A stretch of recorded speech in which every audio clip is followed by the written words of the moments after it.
Assalamualaikum. Pertama kali bila diberitahu ada program pemantapan rohani dulu yang mana saya diberitahu oleh teman saya, dan masa ketika itu kita pun tidak pasti apakah orang kata apa program-program yang dijalankan tu, dan seperti yang kita tahu apa semua mungkin akan orang kata apa pergi masuk hutan, betapa semua tu bermain di fikiran saya. Dia penuh kesesakan tentang orang kata kehidupan ketika tu dan waktu tu pun jalan pun sangat jam.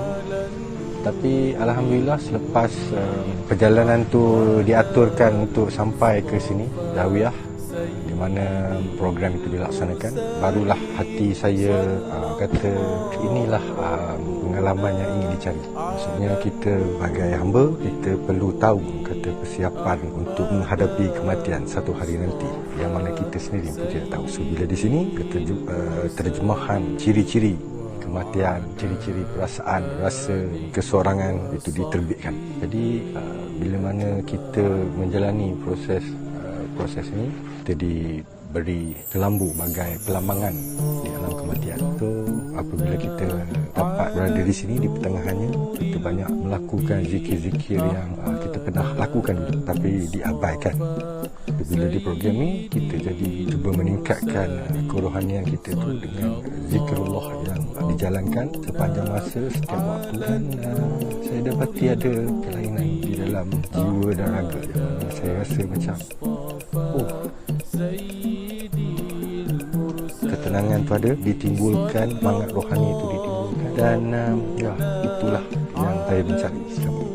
Alhamdulillah, saya bersyukur masih lagi diberi ruang untuk merasai orang kata apa persiapan sebelum menghadapi kematian. Itu satu pengalaman yang saya rasa cukup bertuah untuk dimiliki, dirasai sebelum kita menghadap kematian. Saya menyarankan atau manggil siapa-siapa yang ingin menyertai, datanglah ke kamp pemantapan rohani Zawiyah Syekh Abdul Malik di Kuala Terengganu, insya-Allah. Assalamualaikum warahmatullahi wabarakatuh.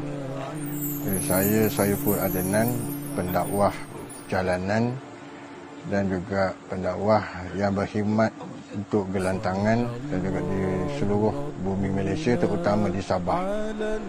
Ya, alhamdulillah, sebelum ni saya banyak menguruskan jenazah secara percuma, terutama kepada golongan-golongan yang fakir. Alhamdulillah, itu perjalanan untuk mencari kerohanian, mendekatkan diri kita dengan Allah. Sebelum ni saya pernah suluk di tempat makam Tok Soleha. Alhamdulillah, bila sampai di sini di Zawiyah, perbezaannya di sini bila kita suluk, maknanya suluk kita memuji kebesaran Allah, mendekatkan diri kita dengan Allah dengan meletakkan diri kita sebagai hamba-Nya. Kita dididik, ditekankan dengan kerohanian yang cukup mendalam kepada Allah. Kita merendahkan diri sebagaimana tahap kita ialah hamba. Berbeza jika apabila saya suluk di makam Tok Soleha, iaitu bila kita masuk dalam liang lahat, kita membayangkan kita berhadapan dengan mungkar dan nakir, keseorangan. Tapi di sini dididik supaya hati kita untuk merendahkan diri, sebab dalam kita mencari nur iman, nur Allah, nur Rasulullah, perkara yang utama ialah hati, qalbu kita. Itu yang penting.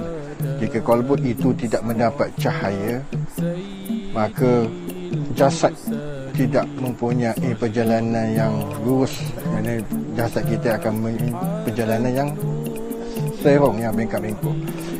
Dan juga saya meminta dan merayu agar golongan-golongan muda seperti saya dulu, bekas mak lempik juga, kita mendekatkan diri kita dengan Allah. Sesungguhnya Allah itu Maha Pengasih, Maha Penyayang. Allah juga yang Maha memberi taubat. Allah juga Maha memberi keampunan. Tak kira siapa kita, di mana darjat kita, kedudukan kita, dosa kita, apabila Allah itu memberi keampunan, maka Allah akan menurunkan dengan kasih sayangnya serta taufik dan hidayahnya. Maka marilah kita menyelami hati kita, nurani kita, qalbu kita dengan nur kasih sayang Allah. dan keampunan Allah, terutama Nur Muhammad sallallahu alaihi wasallam.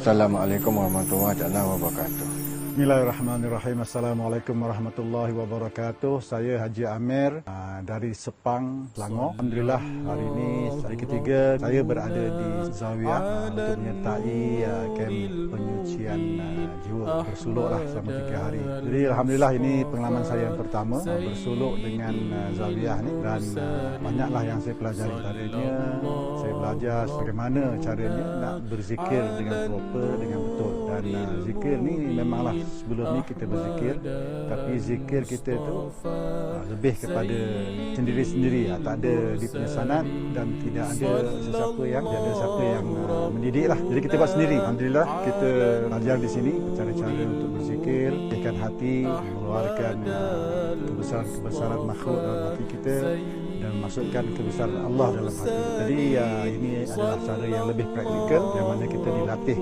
diajar dan sama-sama mengetuk hati kita yang keras ini dengan amalan-amalan zikir yang telah diajarkan oleh para rabi di sini. Alhamdulillah 3 hari yang sangat penuh bermakna, dan Alhamdulillah saya akan cuba amalkan apa yang saya belajar di sini, dan seterusnya saya akan cubalah juga beritahu dengan kawan-kawan bagaimanakah cara untuk dapatkan kelazatan zikir itu bersama-sama dengan tim-tim dari tim suluk di Zawiyah Terengganu ni.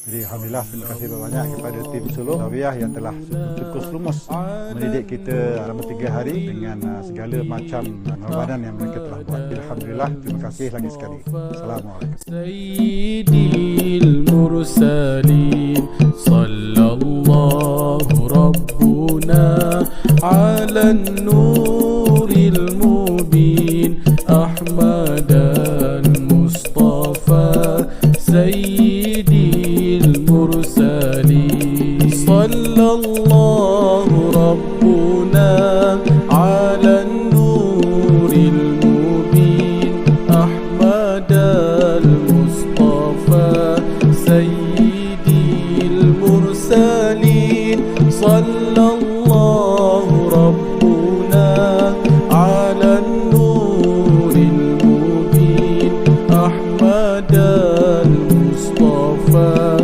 sayyidil mursalin wa ala alihi wa sahbihi ajma'in.